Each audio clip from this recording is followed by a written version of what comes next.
আজকে তোমাদের সাথে কথা বলবো কিভাবে তোমরা হচ্ছে প্রিপারেশন নিলে এই 2 মাসে তোমাদের এইচএসসির প্রিপারেশন ভালো করে নিতে পারবা এবং তোমরা একটা ভালো রেজাল্ট করতে পারবা। তোমরা অনেকেই ডিপ্রেশনে আসো যে ভাইয়া আমার সিলেবাসের তো হচ্ছে 20%ও শেষ হয় নাই, এখন আমি কি করব, কিভাবে অ্যাপ্রোচ করব, কিভাবে অ্যাপ্রোচ করলে আমার প্রিপারেশনটা ভালো হবে, পরীক্ষা আমি ভালো করতে পারবো।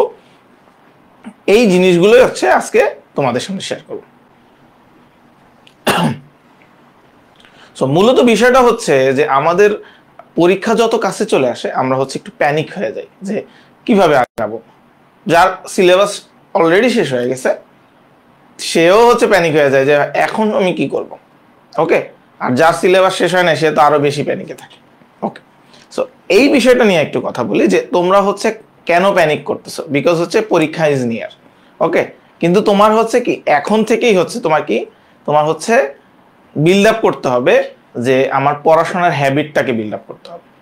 তুমি হচ্ছে পড়াশোনা করো চাই না করো, তোমার হচ্ছে টেবিলে বসে থাকতে হবে, টেবিলে বসে থাকার অভ্যাসটা করতে হবে।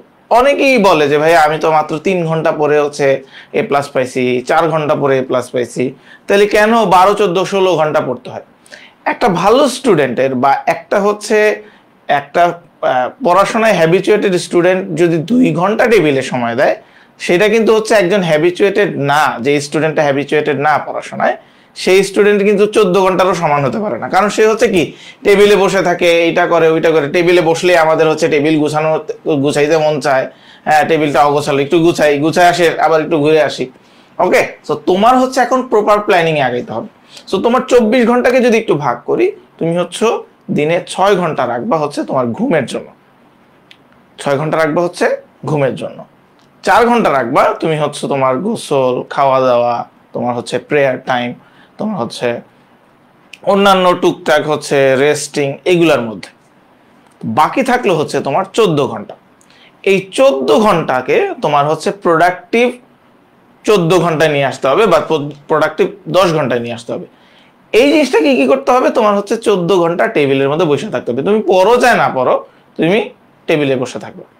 আমাদের টেবিলে বসলে কি হয়, আমাদের হচ্ছে মাথা চুলকায়, আমাদের হচ্ছে পড়াশোনা বই ধরতে ইচ্ছা করে না, একটু পড়লেই হচ্ছে ধ্যান চলে যায়, বিকজ আমরা হচ্ছে হ্যাবিচুয়েটেড না। তো তোমার হচ্ছে ওই জিনিসটাকে আগে হ্যাবিচুয়েট হইতে হবে, আস্তে আস্তে করতে হবে। তুমি কিন্তু একদিনই হয়ে যাবে না। একদিন তুমি যদি 14 ঘন্টা টানা বসে থাকতে পারো, তাহলে তার মানে হচ্ছে বোঝা যায় যে তুমি হচ্ছে টেবিলে বসার হ্যাবিটটা আছে। তুমি যখন টেবিলে বসে থাকবা, তোমার টেবিলে বসে পড়তে থাকবা, দেখবা যে তোমার কিন্তু আস্তে আস্তে সপ্তাহ 2-1 মধ্যেই তোমার এই হ্যাবিটটা চলে আসবে। ওকে, সো আজকে কথা বলি যে কিভাবে তুমি হচ্ছে এই 2 মাসে তুমি হচ্ছে প্রিপারেশন নিবা। আমি যদি ধরি আজকে হচ্ছে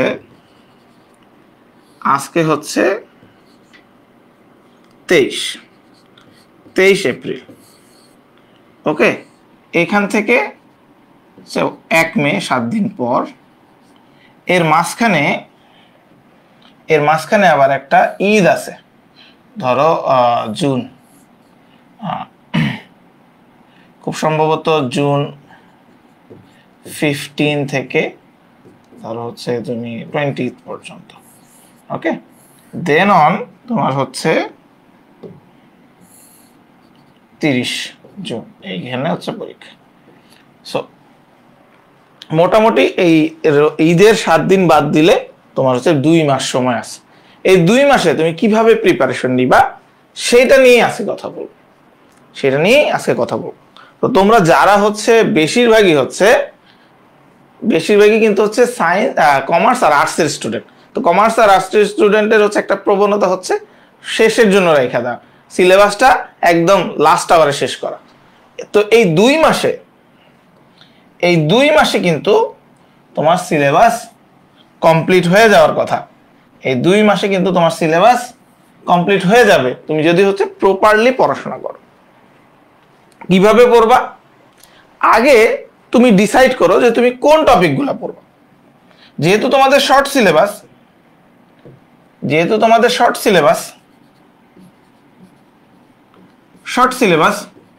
সো তুমি কিন্তু একটা অ্যাডভান্টেজই আছে যে তোমার হচ্ছে সবগুলো অধ্যায় শেষ করতে হবে না। তবে এই ক্ষেত্রে অ্যাকাউন্টিং এর ক্ষেত্রে হচ্ছে কিন্তু তোমার আর্থিক বিবরণী এগুলা করতেই হবে। আর্থিক বিবরণী যাদের ভীতি আছে তাদেরকে আমি বলবো যে আর্থিক বিবরণী বাদ দিয়ে তুমি হচ্ছে অন্যটা দেখো। তো এটা নিয়ে পরে কথা বলি। তো শর্ট সিলেবাস যেটা আছে তোমাদের কমার্স আর আর্টস স্টুডেন্ট যারা আছো, অর্থনীতিতে তাদের একটু প্রবলেম হয়, অর্থনীতি মাইক্রো ইকোনমিক্সটা একটু প্রবলেম হয় না, ফার্স্ট পেপারটা একটু প্রবলেম হয়। সো ওইটাতে হচ্ছে তোমাদের দেখবা যে হচ্ছে থিওরিগুলা, ওই জিনিসগুলা যেগুলো হচ্ছে তোমার উইক জোনে আছে, মানে যেগুলো হচ্ছে তুমি পারো না, ওই জিনিসগুলো ভালো করে দেখবা। একটা পুরাটা চ্যাপ্টার কমপ্লিট করার চেয়ে তোমার হচ্ছে ওই চ্যাপ্টারের ইম্পর্টেন্ট যে জিনিসগুলো, যেখান থেকে কোশ্চেন আসে, ওই জিনিসগুলো কমপ্লিট করাটাই হচ্ছে এখন তোমার জন্য ভালো হবে। সো কোন টপিকগুলো পড়বা? তোমার শর্ট সিলেবাসের হচ্ছে ইম্পর্টেন্ট টপিকগুলো পড়বা চ্যাপ্টার ওয়াইজ, ইম্পর্টেন্ট টপিকগুলো পড়বা চ্যাপ্টার ওয়াইজ। পুরো চ্যাপ্টার এখন পড়ার দরকার নেই, এখন একদম শুরু থেকে ধরে সংজ্ঞা টঙ্গা এইগুলো এখন হচ্ছে পুরো চ্যাপ্টার পড়ার দরকার নেই, এখন হচ্ছে ইম্পর্টেন্ট টপিক ধরে যেখান থেকে আসে।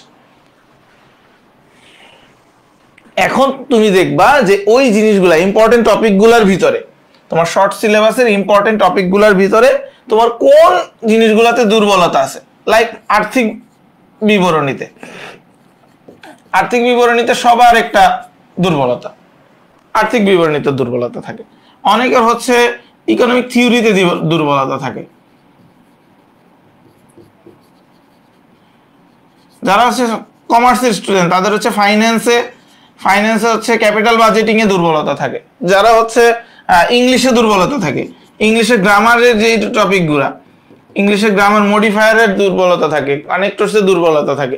ওই দুর্বল জিনিসগুলো হচ্ছে, দুর্বলের জায়গাগুলো তুমি হচ্ছে আইডেন্টিফাই করো। তুমি আগে আইডেন্টিফাই করো যে তোমার দুর্বলের জায়গা কোনগুলা, ওই জিনিসগুলোর উপর খাটো, ওই জিনিসগুলোর উপর জোর দিবা বেশি। তো তোমার দুর্বলের জায়গা তুমি বের করলে ফেললে যে হ্যাঁ আমার এই জায়গায় দুর্বলতা আছে, এই দুর্বলতার জায়গাগুলোকে আমি হচ্ছে স্ট্রং করবো উইদিন 15 days, উইদিন 10 days এরকম। দেন তুমি হচ্ছে দেখবা বিগত বছরের প্রশ্ন অ্যানালাইসিস। এখন এই বিগত বছরের প্রশ্ন অ্যানালাইসিস করতে গিয়ে অনেক টিচাররাই বলতেছে তোমাকে বিগত 5 বছরের, বিগত 7 বছরের এরকম করে বলতেছে, কিন্তু আমি তোমাকে বলবো শর্ট সিলেবাস যেদিন থেকে দিছে, শর্ট সিলেবাস যেদিন থেকে দিছে, শর্ট সিলেবাস হচ্ছে 2021 থেকে 2023 পর্যন্ত, এই 3টা বছর কিন্তু হচ্ছে শর্ট সিলেবাস ছিল, ঠিক আছে? এই শর্ট সিলেবাসের যে প্রশ্নগুলা ওই অধ্যায় থেকে আসছে, দেখবে যে ঘুরিয়ে পেঁচিয়ে ওই ধরনের নিয়মেরই প্রশ্নগুলো আসতেছে, ওই ধরনের ধাঁচের গুলাই আসতেছে। দেখবে যে কিছু কিছু প্রশ্ন হচ্ছে কি বিজোড় সালগুলা ফলো করতেছে, আর জোর সালের গুলো অন্যরকম আসতেছে। 2022 হচ্ছে জোর সাল, তোমাদের হচ্ছে জোর সাল। তো জোর সালের গুলো তুমি একটু ভালো করে দেখবা। জোর সাল যেহেতু একটা চলে আসছে, তুমি হচ্ছে 2018 সালের গুলো একটু দেখতে পারো, কম্বাইন্ড যে প্রশ্নগুলা। সো বিগত বছরের প্রশ্ন অ্যানালাইসিস করা হচ্ছে একটা মানে একটা গুরুত্বপূর্ণ একটা দিক। তুমি যদি হচ্ছে ধরো তোমার বোর্ড ভিত্তিক, ধরো ঢাকা বোর্ডে যারা আছে তাদের জন্য কিন্তু হচ্ছে দিনাজপুর বোর্ড, তারপর হচ্ছে যশোর বোর্ড, তারপর হচ্ছে চিটাগং বোর্ড, এই বোর্ডগুলো হচ্ছে ইম্পর্টেন্ট। আর যারা হচ্ছে মানে সম্মিলিত, মানে যারা হচ্ছে অন্যান্য ঢাকার বাইরে অন্যান্য আছে, চিটাগং বোর্ডের জন্য কিন্তু হচ্ছে কুমিল্লা বোর্ড, বরিশাল বোর্ড, হ্যাঁ, তারপর হচ্ছে সিলেট বোর্ড, এই জিনিসগুলো ইম্পর্টেন্ট। তো তুমি কিন্তু জানো, তুমি কিন্তু প্রশ্নগুলো দেখলেই বুঝবা বা অ্যানালিসিস করলেই দেখবা যে কোন বোর্ডের প্রশ্নগুলো হচ্ছে, কোন ধাঁচের প্রশ্নগুলো হচ্ছে তোমার জন্য ইম্পর্টেন্ট, তোমার কাছে মনে হচ্ছে ইম্পর্টেন্ট, ওই জিনিসগুলো করবা। ভুলেও এই 2 মাসে ভুলেও তুমি হচ্ছে প্রিভিয়াস ধরো হচ্ছে টেস্ট পরীক্ষার প্রশ্ন, অন্যান্য কলেজের প্রশ্ন, এগুলা সলভ করবা না। এগুলা সলভ করতে গেলেই তোমার মাথা নষ্ট হয়ে যাবে, এগুলা সলভ করতে গেলেই তুমি দেখবা যে তুমি কিছুই পারো না, তুমি ডিপ্রেশনে ভুগবা। ওকে, এখন আসে এমসিকিউ কি করবা। এমসিকিউ কি করবা? প্রতিবারই স্টুডেন্টদের কাছ থেকে একটা রিভিউ পাই যে ভাইয়া এমসিকিউ কমন পড়ে না। কারণ হচ্ছে তারা এমসিকিউটা টেস্ট পেপার থেকে পড়ে, তোমার এমসিকিউ পড়তে হবে তোমার যে পাঠ্য বইটা আছে, অথবা হচ্ছে যেই সাবজেক্টে তোমার কলেজে ওই বইটা পাঠ্য করছে। হ্যাঁ, তুমি দেখবে ধরো হচ্ছে তোমার কলেজ থেকে একটা বই পাঠ্য করছে, ওই বইয়ের হচ্ছে চ্যাপ্টার ভিত্তিক হচ্ছে এমসিকিউ কম। তুমি দেখো যে কোন পাঠ্য বইটাতে এমসিকিউ বেশি আছে, ওই পাঠ্য বইটা হচ্ছে একটু ফলো করার চেষ্টা করো, দেখবা যে তুমি ওইখান থেকেই কমন পেয়ে যাচ্ছ। বইয়ের ভিতর থেকে কিন্তু এমসিকিউ আসে, টেস্ট পেপার থেকে কখনোই এমসিকিউ আসে না। সো তুমি হচ্ছে এমসিকিউ এর জন্য তুমি হচ্ছে প্রেসক্রাইব যে তোমার বইটা আছে সেই বইটা ফলো করবা, নট টেস্ট পেপার ফলো করবা না। অনেকেই হচ্ছে চিন্তা করে কি আমি বোর্ডের টেস্ট পেপার গুলো ফলো শেষ করে যাব, লাস্ট 2 দিনে আমার হচ্ছে মনে হয় আমি কমন পেয়ে যাব, কিন্তু আলটিমেটলি তুমি কোনো কমন পাবা না, ওইখান থেকে কমন খুব কম পড়ে। সো ওইখানে গিয়ে ধরা খাবো, তুমি প্রেসক্রাইব বই থেকে পড়বা। নেক্সট আসছে হচ্ছে 60 অর 80। এখন দেখো যার প্রিপারেশন হচ্ছে 0% এখন পর্যন্ত, তার জন্য 80% পাওয়া কিন্তু এখন অনেক ডিফিকাল্ট হয়ে যাবে। ওকে, কিন্তু যার প্রিপারেশন 0 তার কিন্তু 60% পাওয়া তেমন কঠিন কোনো কাজ নাই, 2 মাস পরে সে কিন্তু 60% পেয়ে যেতে পারে। আর কারো প্রিপারেশন যদি 20 to 50% হচ্ছে কমপ্লিট হয়ে থাকে, সে কিন্তু হচ্ছে কি 80% এর জন্য যেতে পারে। এখন কি করবা, এখন আমি তোমাদেরকে বলবো একদম গোল্ডেন প্রিন্সিপাল কি, তুমি আগে কোন একটা চ্যাপ্টারের ক আর খ দেখো ঠিক মতো অ্যান্সার করতে পারো কিনা, ক আর খ এর উপর তোমার ভালো দক্ষতা আছে কিনা। তোমার যদি ক আর খ এর উপর ভালো দক্ষতা থাকে তাহলে তুমি কি এমসিকিউতেও ভালো করবা এবং সৃজনশীলও ভালো করবা। কিরকম, ধরো হচ্ছে তুমি 7টা সিকিউ তুমি ক খ ভালো করে পারো, তাহলে 3 into 7 অলরেডি কিন্তু তুমি 21 পাওয়া গেছো, এই 21 পাওয়ার জন্য তোমার কিন্তু তেমন বেশি এফোর্ট দিতে হচ্ছে না, জাস্ট ইম্পর্টেন্ট টপিক গুলো ধরে ধরে পড়লেই তোমার হয়ে যাচ্ছে। আর তুমি যদি চিন্তা করো যে না আমি হচ্ছে পরের 3 মানে গ প্রশ্ন পর্যন্ত আমি করব, তাহলে 3 into 7 = তোমার চলে আসতেছে আরো 21। দেখো 42 তোমার অলরেডি চলে আসছে। এখন তুমি যদি ধরো তুমি চিন্তা করো যে না ভাই আমি তো হচ্ছে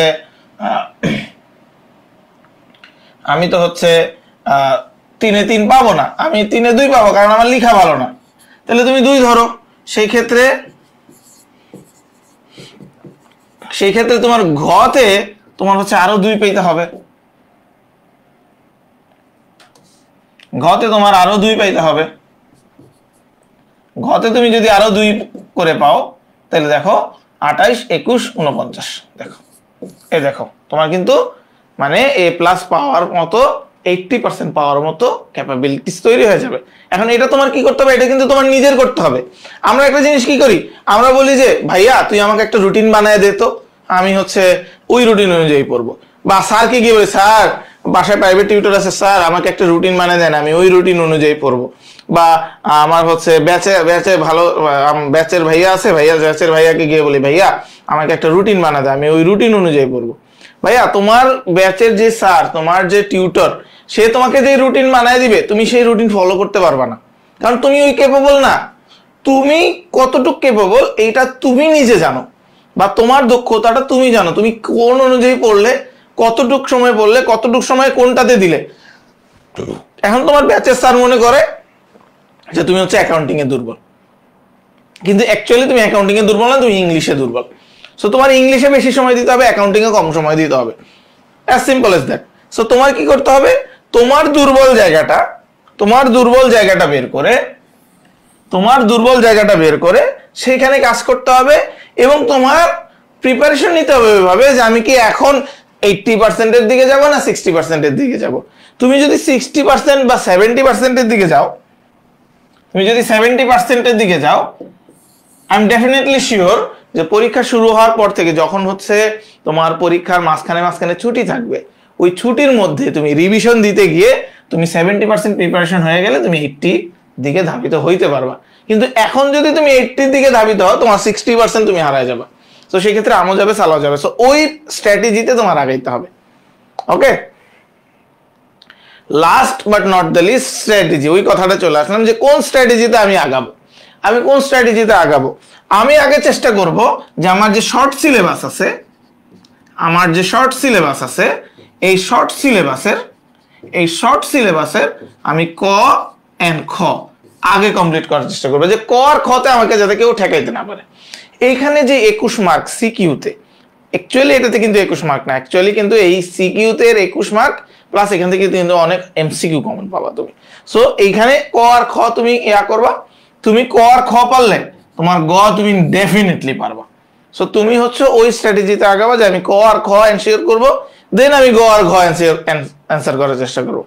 যে স্টুডেন্টটা কোনো একটা চ্যাপ্টারের ক এন্ড খ দুইটাই ভালো মতো পারে, তার জন্য গ অ্যান্সার করা কোনো ব্যাপার না, তার জন্য গ অ্যান্সার করা অ্যাকচুয়ালি কোনো ব্যাপার না। ওকে, সো তুমি হচ্ছে ওই স্ট্র্যাটেজিতে আগাবা যেই স্ট্র্যাটেজি তোমার জন্য সুইটেবল। আমি তোমাকে জাস্ট বলে দিলাম যে তুমি অ্যাকচুয়ালি কোনটা করা উচিত, তোমার অ্যাকচুয়ালি কি করা উচিত। তুমি জানো যে তোমার হচ্ছে সিলেবাস কতটুকু কমপ্লিট হয়েছে, এখন তোমার কোনটার প্রতি যাওয়া উচিত। অ্যাকাউন্টিং এর ক্ষেত্রে বললাম যারা হচ্ছে আর্থিক বিবরণীতে দুর্বল, তারা কিন্তু বা আর্থিক বিবরণী আদৌ করো নাই, তারা হচ্ছে ভয় পাচ্ছ, তারা হচ্ছে আর্থিক বিবরণীর ক খ করে দিয়ে আসবা। ক খ করে দিয়ে আসলে এখানে কিন্তু 6 মার্কস, ক খ করে দিয়ে আসলে এখানে কিন্তু 6 মার্কস। তুমি ক খ করে দেওয়ার চিন্তা করো বা শুধু ক দুইটা করার চিন্তা করো, এখানে কিন্তু 4 মার্কস পেয়ে যাচ্ছ। বাকি 5টা সৃজনশীলে 5টা করার চেষ্টা করো। দেখো বাকি 5টা যদি তোমার কমপ্লিট হয় 5 10 50, আর এখানে যদি তুমি 4 5 বা 7 8ও পাও, বা ধরো হচ্ছে 8ও পাও, ধরো 5ও পাও, 55 হয়ে যাবে। এমসিকিউতে তুমি হচ্ছে কি 25 পাইলেই তোমার কিন্তু A+ চলে আসতেছে অ্যাকাউন্টিং এ। সো ওই স্ট্র্যাটেজিতে আগাবা। ফিনান্সের ক্ষেত্রে জানো ফিনান্সে হচ্ছে ফার্স্ট পেপারে হচ্ছে বেশিরভাগ চ্যাপ্টারে হচ্ছে ম্যাথ আছে। দেখো হচ্ছে কোন চ্যাপ্টার থেকে 2টা ম্যাথ আসে, যেমন ঝুঁকি অনিশ্চয়তা, এটা থেকে 2টা সৃজনশীল আসে, মূলধন বাজেটিং থেকে 2টা সৃজনশীল আসে। সো ওই 2টা কমপ্লিট করলে কিন্তু তোমার অনেকটা সিলেবাস আগায় যায়। অর্থের সময় মূল্য করলে ওইখান থেকে 2টা সৃজনশীল আসে। তো বুঝতে পারতেছো শর্ট সিলেবাসে তোমার জন্য একটা অ্যাডেড অ্যাডভান্টেজ। অর্থনীতির ক্ষেত্রে একটু টেকনিক্যাল নলেজ থাকা লাগবে, একটু টেকনিক্যালি লিখতে পারতে হবে, সূচিগুলো, দেন হচ্ছে চার্টগুলো, দেন হচ্ছে সংজ্ঞা, হ্যাঁ, শর্ত, ব্যতিক্রমগুলা, সমালোচনাগুলো, ওই জিনিসগুলো একটু ভালো করে দিতে হবে। ইংলিশের ক্ষেত্রে আর বললাম না, ইংলিশে তো সৃজনশীল নাই। ইংলিশের ক্ষেত্রে তোমার হচ্ছে কি পিন পয়েন্ট অ্যাকিউরেসি খেয়াল রাখতে হবে, যে আমি পিন পয়েন্ট অ্যাকিউরেসি করতে পারতেছি কিনা, আমার প্রিপোজিশনে আমার দক্ষতা আছে ওটাতে ভালো পাইতেছি কিনা, আমি রাইট ফর্ম অফ ভার্বসে ভালো পাইতেছি কিনা, আমি রিঅ্যারেঞ্জে ভালো পাইতেছি কিনা, আমি হচ্ছে ক্লোজ টেস্ট উইদাউট ক্লোজে ভালো পাইতেছি কিনা, ওইভাবে আমার আগাইতে হবে। আমার হচ্ছে ফ্লো চার্ট আমি ভালো মতো পারতেছি কিনা, যেগুলো আমার আয়ত্তের ভিতরে আছে ওগুলো আয়ত্তের ভিতরে করে তার দেন হচ্ছে আমি ফ্রি হ্যান্ড রাইটিং এর দিকে ধাবিত হব। ওকে, তো আজকের জন্য এই পর্যন্তই গাইডলাইন সেশনটা। সবাই ভালো থাকো, সবাই সুস্থ থাকো, আল্লাহ হাফেজ।